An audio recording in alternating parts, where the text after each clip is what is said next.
So for today's video, pag-usapan naman natin mga iba't ibang passive income na pwede natin gawin online. When we say passive income is pwede kang kumita kahit wala kang ginagawa, kahit natutulog ka. Di ba yan naman yung gusto ng mga tao ngayon?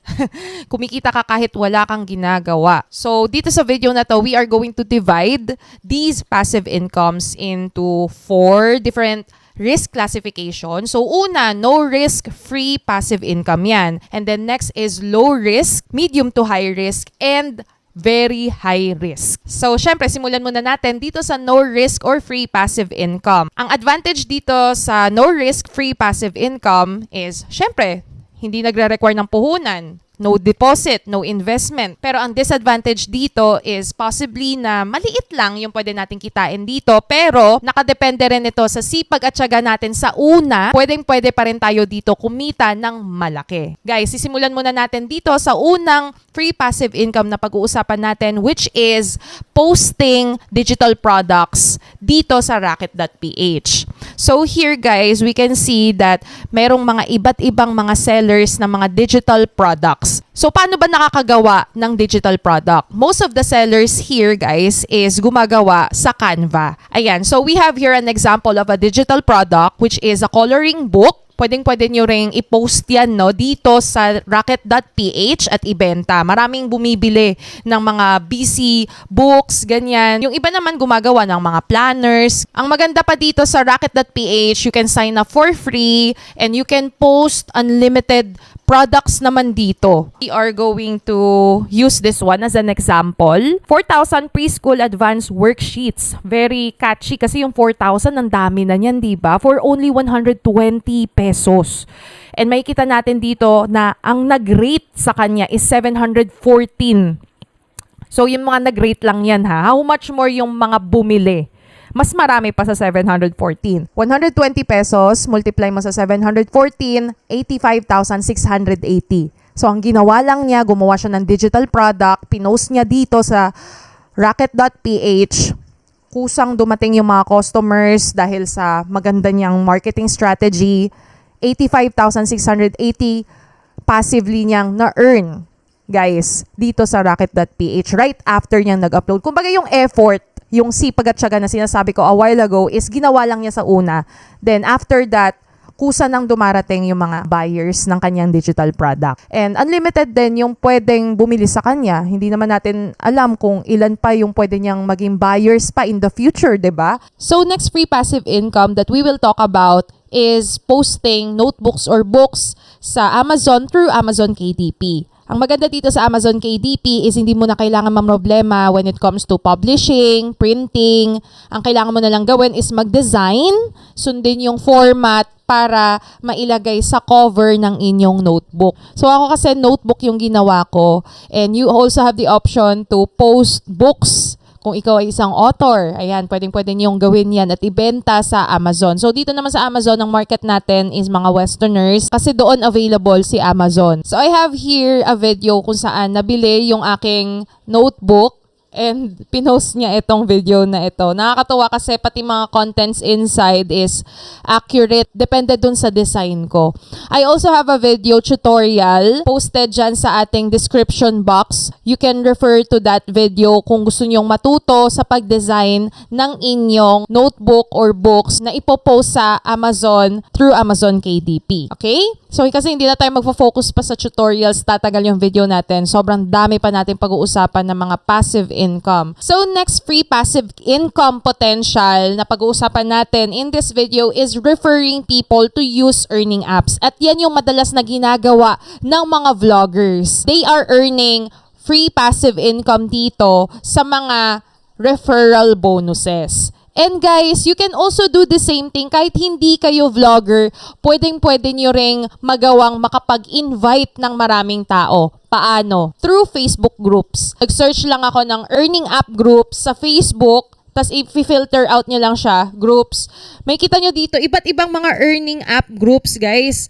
74,000 members, 54,000 members, 100,000 members. So, it feels like you already have those numbers of subscribers or followers. 'Di ba? Ang gagawin nyo lang is ire-refer nyo lang yung inyong ginagamit na earning apps. Maganda sana kung gagawa rin kayo ng video or gagawa kayo ng mga screenshot tutorials para mas maging catchy, madaling masundan ng mga tao. So kami kasi mga vloggers guys, ang ginagawa namin, gumagawa talaga kami ng tutorial para mas maging malinaw at mas maging attractive ito sa mga tao para makapag-refer. Ang maganda naman dito guys is hindi naman tayo nagre-require ng investment or deposit para makapag-install, 'di ba, ng earning apps. So passive income siya in a way that kahit sinong mag-click doon sa referral link mo at mag-sign up is pwede ka nang kumita. So kung gusto ninyo ng listahan ng mga earning apps na pwedeng i-refer sa mga tao, I have here a video posted mga iba't ibang earning apps na nagwo-work pa rin until now this 2025. Well, actually, it's 26 earning apps na pwedeng gawan ng content at i-post sa mga Facebook groups. So, nakalink yung video niya yan dito sa description box below. So, yung next free passive income that we're going to talk about is TikTok or Shopee affiliate. So ngayon, ipapakita ko sa inyo yung aking TikTok affiliate earning. So it is something na, di ba, 3,245 pesos with just one video. Meron kasi akong isang video dito na talagang nagkaroon ng maraming views, nagkaroon ng maraming buyers. Ito guys, 20 lang may libangan na si Bagets. 1.2 million views. Yung pinost ko ditong product is yung diamond painting, which is 20 pesos lang. Tapos nakaka-earn ako dito ng piso per sale. So maganda sana if you're going to market dito sa TikTok yung mga malaking commission. Ito kasi nagkataon talaga na mura lang. And imagine no, kung piso, ibig sabihin nagkaroon ako ng 3,000 plus sales.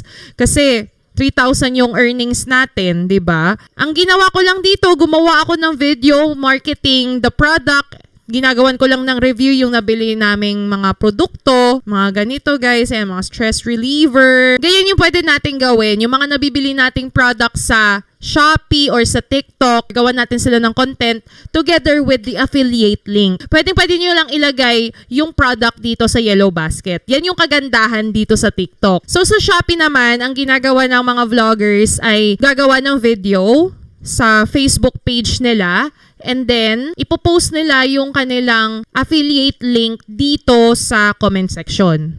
So, paano naman natin mahanap yung affiliate link ng products sa Shopee? So, sa Shopee app, pupunta tayo ngayon dito sa Me and then scroll down lang natin going here sa affiliate program. Ayan. So, dito guys, may kita na natin yung mga iba't ibang products and pwede rin tayong mag-search dito sa taas. Pwede na natin kopyahin yung ating link. Though dito yata sa Shopee, ang requirement is at least 1,000 followers sa kahit anong social media platform. So, madali na lang naman makakabot ng ng 1,000 followers.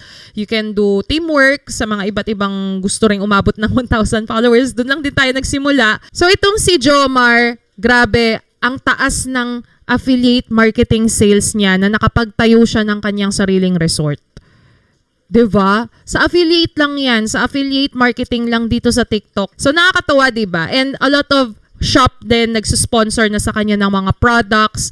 So you can also do the same thing. Everything is possible. Basta kanya-kanyang diskarte lang sa pagpo-post ng video. So this creator is really inspiring kasi nga, gaya ng sabi ko, nakapagpatayo siya ng kanyang resort, no? Dahil lang sa affiliate marketing. So itong kasunod na free passive income na pag-uusapan natin is karugtong lang po nung napag-usapan natin a while ago. Kasi lahat ng na-earn natin sa Shopee affiliate ay napupunta dito sa ating C-Bank account. And as long as nandito lang yung ating balance sa C-Bank is kumikita ito ng 4% interest rate per annum. Yung balance na natin as of right now is 8,538 pesos and yung total earnings natin from the start guys is 426.9.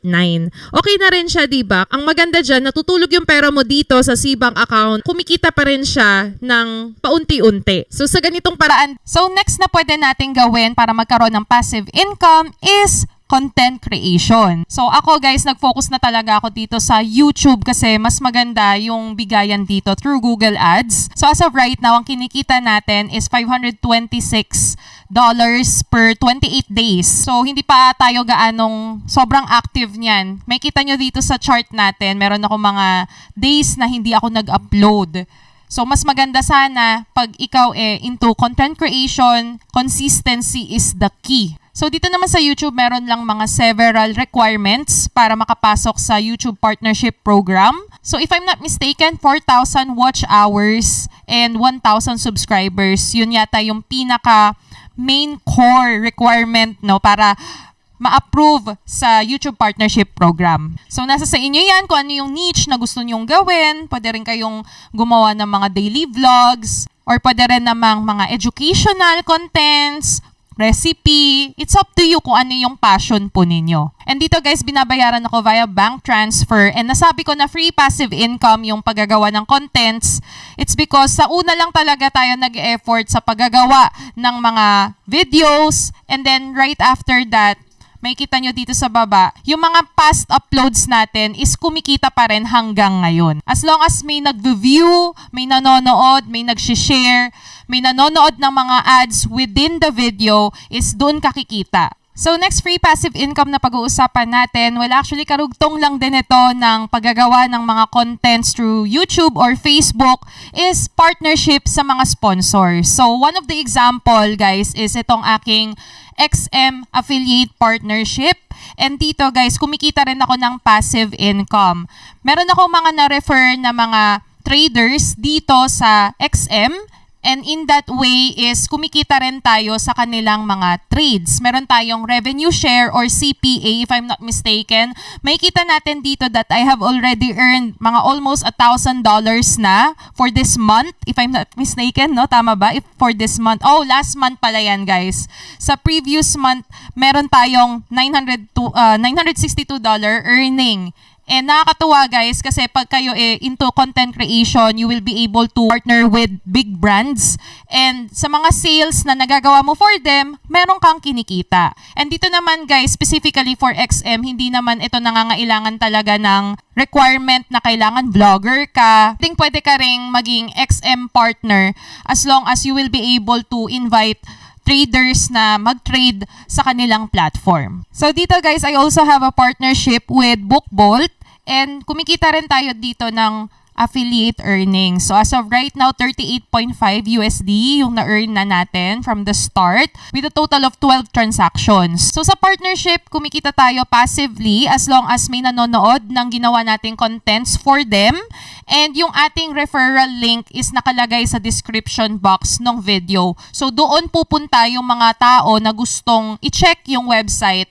Per click or per purchase, per sign up is you will be able to earn from those activities. So right now is magpa-proceed na tayo sa low risk passive income. Tapos na tayo guys sa free passive income.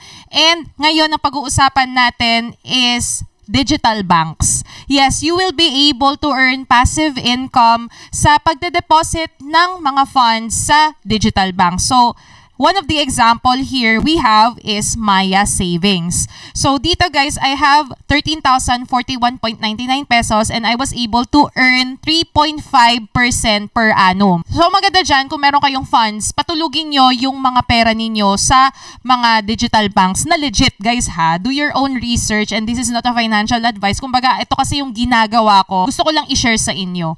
And ang maganda dito sa Maya is you can boost interest up to 15% per annum. Grabe. Meron lang sila ditong mga requirements na pwede nyo ring gawin. Mga specific activities lang guys na pwede ninyong i-apply sa pang-araw-araw na buhay natin like gumamit ng Grab, gumamit ng Landers Credit. So it depends naman guys kung meron kayong mga ganong klaseng activities na pwede ninyong gawin. So ayan, meron din tayo dito palang mga time deposit which will be the next topic that we're going to talk about dito sa low risk passive income. So dito naman is save for longer and earn up to 5.75% per annum. And also guys, for time deposit, meron din tayo dito sa GCash. Within GCash guys, click lang natin tong view all and then scroll lang natin sa baba sa GSave. So dito sa GSave, meron din sila mga partnered bank na pwede natin gamitin for time deposit. Here we have Uno Bank. Actually, meron ako previous video regarding Uno Digital Bank. You can refer to the link in the description box below. Nag-time deposit ako dyan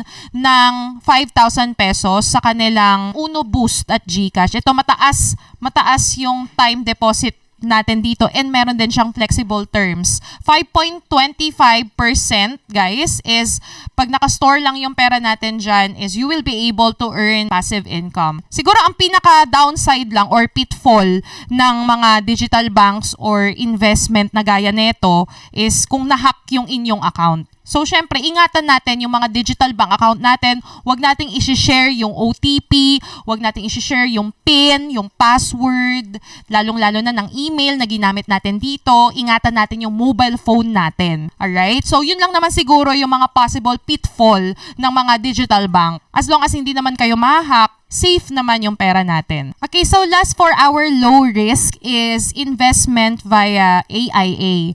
So, meron tayo dito mga investment plans available. Si AIA yung may re-recommend ko dahil meron na akong investment plan from them. And meron din akong contact number ng financial advisor nakalagay sa description box ng video natin just in case na gusto ninyong mag-avail ng investment plan dito sa AIA. So, this is 100% legit and proven naman na itong company na to. And ito guys, yung investment dito, ang usapan is for retirement na. So, marami kasing nagtatanong sa akin, most especially mga OFWs na gusto mag-avail ng mga investment plans na talagang pangmalakihan, pangmalakasan. So, ito yung maire-recommend ko lang, si AIA. Ayan, meron ding minimum of one-time pay of 125. May kasama na rin siyang life insurance. Just in case na na-deads ka, may makukuhang pera yung beneficiary mo. So guys, wala talaga akong right na ma-discuss sa inyo lahat ng mga investment plans na meron si AIA na nakadepende sa inyong needs. I will just refer financial advisor sa inyo. Nakalagay dyan sa description box yung contact details po niya. Just in case lang na gusto ninyong mag-avail dito sa AIA for your retirement. Okay, so right now is we are going to move on na sa medium to high risk passive income. And nandito tayo ngayon sa aming GoTrade account. And nandito yung performance po ng aming biniling stock online. Actually guys, nagsimula kami dito around $1,200. If I'm not mistaken, yes, yan ang sabi dito. This was around year 2022. Matagal na. Tapos nag-peak yung price ng aming portfolio at $2,000 plus. Nakakatuwa kasi almost 100% yung profit during that time. Kaso, yun nga, sabi nga naming mag-asawa, we are going to hold the asset for a long term. And unfortunately, ayan, nagkaroon din kami ng dips and nagkaroon uli ng ups noong last year, if I'm not mistaken, ayan no, 1,900. Pero ngayon, nasa dip uli tayo. Pero we are not counting it as loss kasi hindi pa naman talaga namin kailangan yung pera. Gusto lang namin siyang i-hold for a very long time, yung aming stocks dito. So, gano'n naman talaga. Kaya nilagay ko siya sa medium to high risk. Kasi pag mababa yung stocks, hindi mo siya basta-basta mawi-withdraw kasi manghihinayang ka. Kung hindi mo naman talaga kailangan pa yung pera, i-hold lang namin. So, yun yung decision namin. So, maire-recommend ko rin itong medium to high risk passive income which is buying stocks. Kasi as of right now, mababa yung price ng mga stocks. So, it depends actually. Hindi ko right na mag-recommend sa inyo ng stocks kaya hindi ko minimension yung mga binili naming stocks dito. Kasi gusto ko kayo mismo mag-research kung ano ba yung gusto nyong bilhing stocks dito sa GoTrade. So, ilalagay ko yung link ng video tutorial ko for GoTrade dyan sa description box below just in case that you're interested to hold stocks. You can buy low, sell high at any time basta you have the satisfaction already or kontento ka sa profit na nakuha mo. So for us, decision namin na we are still going to hold, lalong-lalo na nasa mababa yung state ng portfolio namin. Hindi pa siya, kumbaga hindi pa okay, hindi pa kami nakakabawi. Actually, talo nga kami kasi nagsimula kami ng 1,200, ngayon nasa $700 na lang. So, we are not counting it as loss yet kasi hindi naman kami nag-sell pa. So, the price can go up anytime soon or kahit next year pa, okay lang sa amin. So since we are talking about buying stocks, it goes the same with buying cryptocurrencies. So nandito naman tayo ngayon sa aking Binance account, and as you can see, I also have passive income here classified as medium to high risk.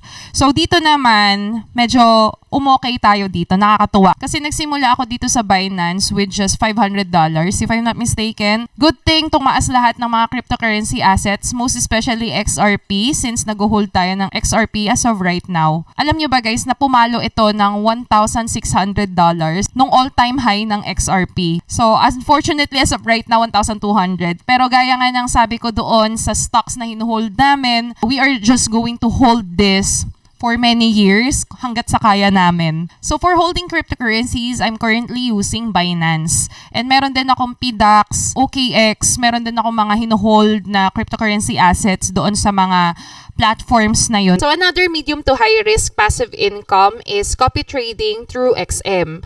Dito naman sa XM, minimum of $50 is you will be able to place a trade for copy trading. Gagawa lang kayo dito ng investor's account and magde-deposit for at least $50. Merong mga iba't ibang traders dito na pwede nating pagkopyahan. Actually, may filter din dito kung magkano yung minimum investment na nire-require nila. Meron akong exclusive video tutorial about XM copy trading. You can just refer to the link in the description box below. And from there, guys, you will be able to get started creating your investor account and start copy trading. So, masasabi ko na medium to high risk ito dahil nakasalalay pa rin sa performance ng trader na pinagkokopyahan ninyo yung wins and losses po ninyo. So, may mga nangyayari na hindi palaging panalo. May mga nangyayari din na yung trader mo is masyadong risk taker. Kaya, ingat din sa pagpili ng mga kakopyahin ninyong trader. So, nandito na lang rin tayo sa XM, and right now, we are going to talk about our very high risk passive income, which also gives us very high reward and very high loss, possibly, kung hindi tayo mag-iingat. Okay, so nandito tayo ngayon sa XM, and ang pag-uusapan natin is CFD trading or futures trading as well. And dito sa XM is you will be able to trade different types of global assets. Merong forex, indices, stocks, and a lot more. I was also planning to create a separate video or exclusive video regarding sa pagda-trade dito sa XM dahil marami silang mga inaalok na offers sa mga future traders nila. So, ito yung mga iba't ibang account types na available sa XM. Meron silang standard account with a minimum deposit of $5. Ultra low account, same lang din. Minimum deposit of $5 and shares account for big traders na minimum deposit of $10,000. So masasabi ko na passive income din ang pagtitrade ng mga CFDs, most especially if you are a swing trader. Kasi yung mga swing traders, sila yung nag-hold ng position nila for several days. It can be also a week or a month, ganyan, depending on the trader, no, kung gaano niya katagal gusto i-hold yung kanyang position. So, it can be very risky kasi kung hindi kayo mag-iingat, mag-manage ng inyong risk, it can wipe out your portfolio. Kaya nilagay ko itong pagte-trade ng mga CFDs sa very high risk. Kasi kailangan talaga meron tayong sapat na knowledge and prepared tayo mentally and emotionally bago tayo mag-trade. Pero dito naman sa XM is meron naman silang ino-offer din na demo account na kung saan pwede tayong mag-practice at hindi tayo gagamit ng totoong pera. Virtual money lang, pwede natin siyang pag-practicean. So guys, yung pagsa-sign up for a trading account is different, no, sa pagsa-sign up for an investor account. Yung investor account kasi, that is for copy trading. So everything naman will be linked in the description box below, yung pag-open ng mga iba't ibang accounts dito sa XM. And maybe in the future, guys, magawan ko rin ng exclusive tutorial itong platform na ito regarding sa trading and copy trading. Okay, so I guess that's it.